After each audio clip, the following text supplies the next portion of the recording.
Hey everyone, welcome back. We're diving into Sam Darnold's contract situation as he heads into free agency in 2025. His 2024 season with the Vikings was quite a ride. Definitely a fascinating case. Started as a backup, then boom, he's leading the Vikings to a 14-3 record after J.J. McCarthy got injured. Darnold threw for 4,319 yards, 35 touchdowns. Pretty impressive for a guy who was supposed to be a temporary fix. You can't argue with those numbers. Yeah. But then the playoffs happened and it got kind of messy. He struggled in those last two games, and now everyone's wondering, what's he really worth going into free agency? Exactly. That's what makes this whole contract thing so interesting. ESPN's Jeremy Fowler talked to a bunch of agents and team reps, and the opinions are all over the place. Some agents think he should be shooting for a contract like Daniel Jones got with the Giants, 4 years, $160 million. Wow, that's a lot of cash. But I guess if you're Darnold's agent, you're highlighting those regular season stats and making the case that he has the potential to be a franchise quarterback. Yeah, you're hoping a team buys into that potential, especially since Jones hasn't exactly lived up to that massive contract. He's had issues with turnovers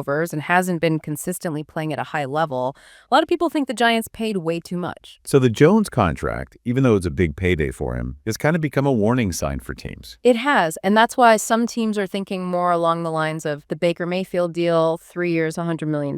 That was an extension with his team, the Browns, but it shows a more careful approach, especially considering Darnold's inconsistency. It's interesting you bring up Mayfield's deal because it was an extension, not a free agency contract. Darnold's side would probably argue that free agency usually means a bigger payday, especially coming off a season with decent numbers. Absolutely. And there's another thing to consider. The Vikings could use the franchise tag on Darnold. Right, the franchise tag. Can you explain what that means for Darnold and the Vikings if they decide to go that way? Sure. The franchise tag is basically a one-year contract that teams can use to keep a key player from becoming a free agent. It guarantees the player a salary based on the average of the top 5 salaries at their position, or 120% of their previous salary, whichever is higher. It buys the team some time to either work out a long-term deal or see if the player can repeat their performance. So what would that price tag look like for Darnold? The estimated franchise tag value for quarterbacks in 2025 is about $35.3 million. A big chunk of change, but it gives the Vikings choices.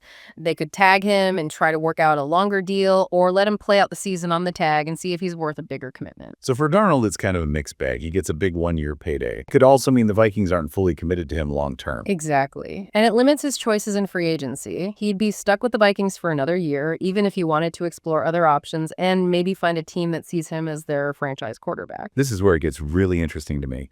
You've got these different opinions on what he's worth, the franchise tag hanging over his head, and then you add in the Vikings situation with J.J. McCarthy possibly coming back from injury. Yeah. It's a complicated situation. It is, and it brings up a key question. What's most important to Darnold? Is it financial security with a huge multi-year contract? Is it the chance to prove himself and maybe get an even bigger payday later? Or is it finding the perfect fit with a team that believes in him and wants to build around him? Those are some really thought-provoking questions. And before we get deeper into those possibilities, make sure to subscribe to the channel and give this video a like. It's a big turning point for Darnold. His choice is going to have a huge impact on his career, and it's all tied up with what the Vikings decide to do. Do they see Darnold as their guy for the future, or are they going to stick with McCarthy when he's healthy again? Yeah, and their decision could affect the kind of offers Darnold gets from other teams. If the Vikings say they're moving on, it might send a signal that they don't fully believe in him, which could lower his market value. It's a tricky situation for both sides. Teams are going to be looking closely at those playoff games, trying to figure out if those struggles were just a fluke or if they're a sign of bigger problems. You also have to consider the pressure he was under in those games. The stakes were super high, and it was his first time in the playoffs in years. Maybe he just choked under pressure. That's a fair point, and it's definitely something teams will think about. They'll watch the game film, talk to coaches and teammates, try to get a sense of his mental toughness and his ability to deal with tough situations. Comes down to consistency, right?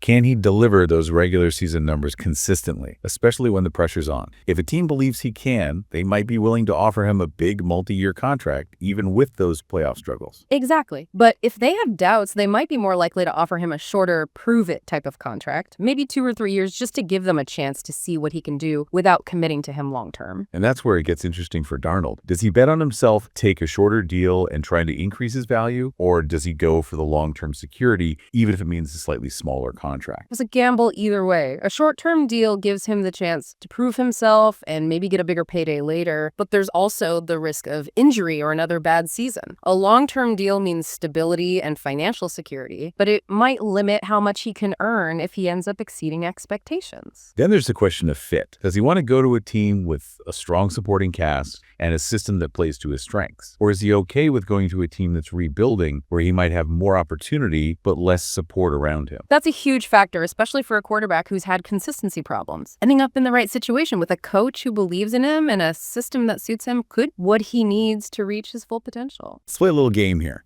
If the Vikings decide to move on, what are some teams that might be interested in Darnold? What teams need a quarterback and think he might be a good fit? A few teams come to mind right away. The Carolina Panthers, for instance. They've been looking for a solid quarterback ever since Matt Corral left. They might see Darnold as a familiar face who could stabilize things while they develop a younger quarterback. It's funny you mentioned Carolina because that's where Darnold started his career, although with a different coaching staff and front office. Do you think they'd be willing to give him another shot, considering how things ended there? It's definitely possible. Teams are always looking for quarterbacks, and Darnold's performance with the Vikings might have changed their minds about him. They might see him as a player who's grown and learned from his past. And he already knows that division, which could give them an edge. Exactly. Another team that might be interested is the Tampa Bay Buccaneers. They're kind of in a rebuilding phase after Tom Brady retired, and they might not be ready to hand the starting job over to Kyle Trask just yet. That would be interesting to see Darnold and Trask competing for the starting job in Tampa Bay. It would. And again, the Buccaneers would be getting a quarterback who's familiar with the NFC South, which could be a big advantage for them. Okay, so we've got the Panthers and the Buccaneers as possible destinations. Are there any other teams you think might be a good fit for Darnold? The Washington Commanders could be an option. They haven't had a reliable quarterback since Alex Smith, and they're always trying to improve. Darnold in the NFC East going up against the Cowboys and Eagles twice a year. That would be exciting. It would, and it would give him a chance to prove himself against some of the toughest defenses in the league. So we've got a few potential landing spots, each with its own unique situation and challenges.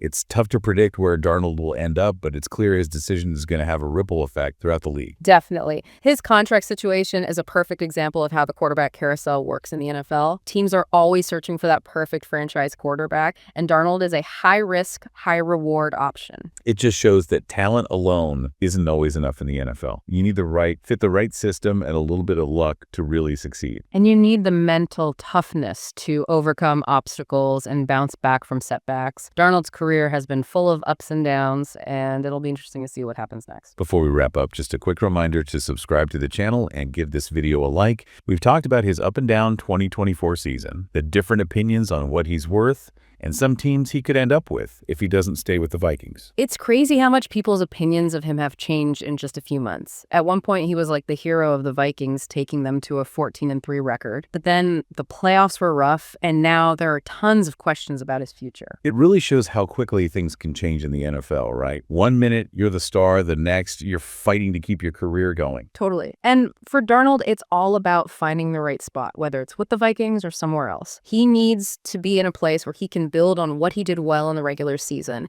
and show that he can be a consistent quarterback that teams can rely on. So as we finish up, what are your last thoughts on Darnold's contract situation? What kind of deal do you think he'll actually get, and what factors will play into that decision? It's hard to say for sure. I think it depends on what the Vikings do this offseason. If they decide to move on, it might make things harder for him, and he might have to take a shorter deal to prove himself. But if they see him as their long-term quarterback, he could get a multi-year contract with some good guaranteed money. And like we talked about, there's always a franchise tag, but that has its own pros and cons for both Darnold and the Vikings. Right. If they tag him, they get another year to evaluate him, but it also takes away some of his freedom and could cause some issues between him and the team. In the end, I think Darnold needs to focus on finding the right fit, both in terms of the team and the contract.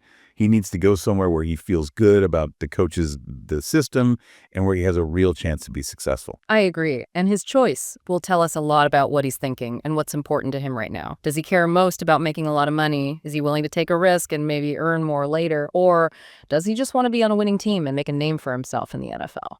Those are the big questions for Sam Darnold as he goes through free agency. It's going to be really interesting to see what happens, and we'll be here to break it all down for you. So stay tuned, subscribe to the channel, and give this video a like. We'll be back with more deep dives on interesting topics soon. Until next time, thanks for joining us.